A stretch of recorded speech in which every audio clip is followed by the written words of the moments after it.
সাইডটা পুরো গোল্ডেন ছিল, মানে অরেঞ্জিশ, আর এই সাইডটা পুরো ডার্ক ছিল, মানে একটা এতক্ষণ তো ভালোই লাইন টানছে, এখন আবার একটু স্লো হয়ে গেছে।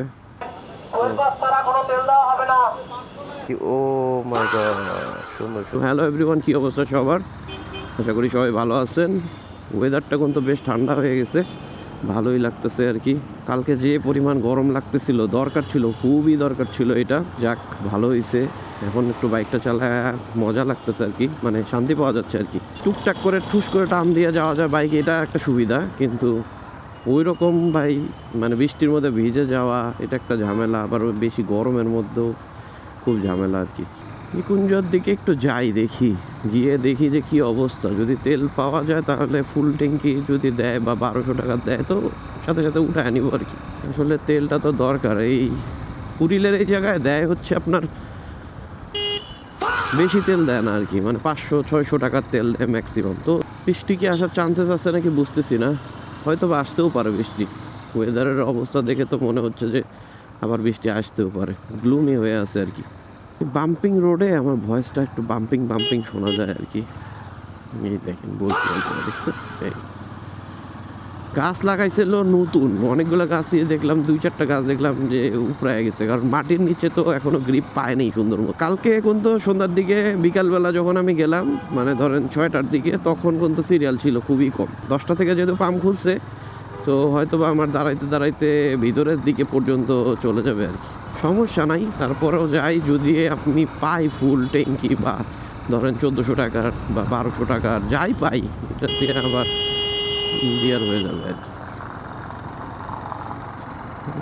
পা বানায় দেয়, দেখতেছে গাড়িটা আসতেছে, তারপরেও চাপ, মানে এদের কিছু বলার নাই আর। এই যে বসুন্ধরা এই সাইডটা কেন বন্ধ করে রাখে এটা আমি বুঝি না আর কি। এখন ধরেন খোলা রাখছে যদিও, কিন্তু নর্মালি এই জায়গাটা বন্ধ থাকে। এই জায়গা দিয়ে কি মানুষ হাঁটার জন্য, মানে ওই সাইডে কিন্তু ফুটপাথ আছে, আবার এই সাইডটা বন্ধ রাখে আর কি। কালকের আকাশটা খুব সুন্দর ছিল, অনেককেই দেখলাম এই জায়গায় বাইকটাকে রেখে একদম সুন্দর ভিডিও করতেছে। আবার দেখা যায় যে অনেকে বাইকে যাওয়ার সময়ও একদম সুন্দর ভিডিও করতে করতে করতে করতে যাচ্ছে। মানে এই সাইডটা পুরো গোল্ডেন ছিল, মানে অরেঞ্জিশ, আর এই সাইডটা পুরো ডার্ক ছিল, মানে একটা ভাই ড্রিমি একটা ব্যাপার ছিল আর কি, ভয়ঙ্কর ব্যাপার ছিল আর কি। কিন্তু বিদ্যুৎ যেভাবে চমকাচ্ছিল, তো ওইটা আসলে একটু ভয়েরই ব্যাপার, মানে খুবই ঘন ঘন বিদ্যুৎ চমকাচ্ছিল। আর এই সাইডটায় আবার একদম সুদিং একটা অরেঞ্জিস কালার আসছিল। তো আমি আসলে কালকে বের হওয়ার সময় ক্যামেরাটা রেখে বের হই, কারণ হচ্ছে যে ভাবছিলাম যে বৃষ্টির মধ্যে শুধু শুধু নিয়ে বের হবো, ক্যামেরাটা রেখেই বের হয়েছিলাম। তো বের হওয়ার পরে দেখি, ও মাই গড, কি সুন্দর ভিউ! এই ভিউটা আর আমি ক্যামেরাতে পেলাম না। দেখে আসি তেলের কি অবস্থা। বৃষ্টি আসার চান্সেস খুবই আছে, ওয়েদার দেখে যা মনে হচ্ছে। তো তেল নেওয়ার প্ল্যান ছিল না আসলে, তো হুট করে প্ল্যান হয়ে গেছে।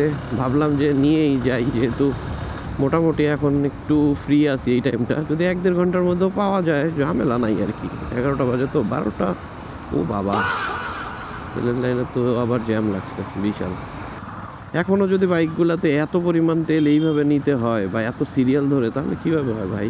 মানে এখন তো মোটামুটি তেলের একটু সলভ হওয়ার কথা। ওরা বললো 25% তেল বাড়ায় দিচ্ছে এখন রেগুলার থেকে। তো রেগুলার যখন দিচ্ছে তখনও কিন্তু এত প্রেশার ছিল না, এখন তো আরও 25% বাড়ানো, প্লাস গাড়িগুলোও মজুত করা অফ হয়েছে। তাহলে এখনও যদি তেলের এই ঝামেলাটা না সলভ হয়, এত বড় বড় লাইনে দাঁড়াইতে হয়, তাহলে কীভাবে?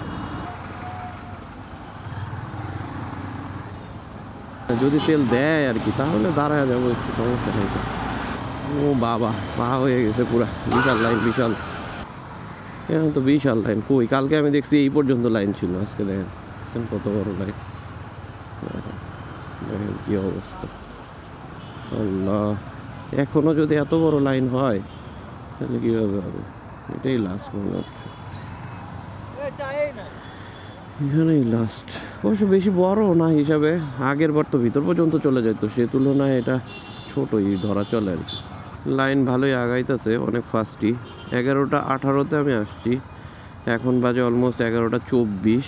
তবে একটা জিনিস যেটা শুনলাম এখানে এসে, যে আপনার ফুয়েল পাস ছাড়া নাকি এখানে দিচ্ছে না। পাশের ভাইয়ের হচ্ছে ফুয়েল পাস নাই, উনি চেষ্টা করতেছে করার জন্য। আমি কিউআরটা রেডি করে রাখছি, যদি ফুয়েল পাস দেখাইতে হয় প্রবলেম নাই, আমার তো করাই আছে। ভালোই। এখন আমি খিলক্ষেত থানার সামনে আছি, এই যে খিলক্ষেত থানা। এতক্ষণ তো ভালোই লাইন টানছে, এখন আবার একটু স্লো হয়ে গেছে। যে 12:02 অলমোস্ট, কতক্ষণ হয়ে গেছে ওইদিকে 40 মিনিট, আর এদিকে ধরুন 40-42 মিনিট হলে হয়েছে দাঁড়াইছি। ওই দিক থেকে ভালোই তাড়াতাড়ি আসছে, কিন্তু এই জায়গায় এসে জটলাটা লাগছে। কারণ হলো এখানে কিছু বাইকের ফুয়েল পাস নাই, নাম্বার নাই, এই যে এই গাড়ি দেখে নাম্বার নাই, সো জটলা লেগে গেছে এখানে এখানে।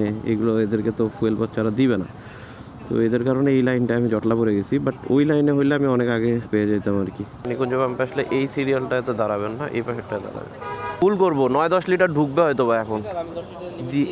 দিয়ে দেন যতটুকু ঢোকে আর কি। ফুল দাও, ফুল যতটুকু আসে দেখি। স্লিপ দিও, কার্ডে দিব।